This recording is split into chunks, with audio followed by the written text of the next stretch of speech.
Love, nagsimula tayo nang hindi natin alam kung anong susunod.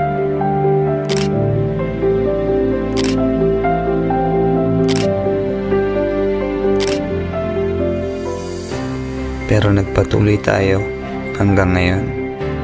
When I asked for Tito and Tita's blessing, they never hesitated na ibigay ang kanilang full support.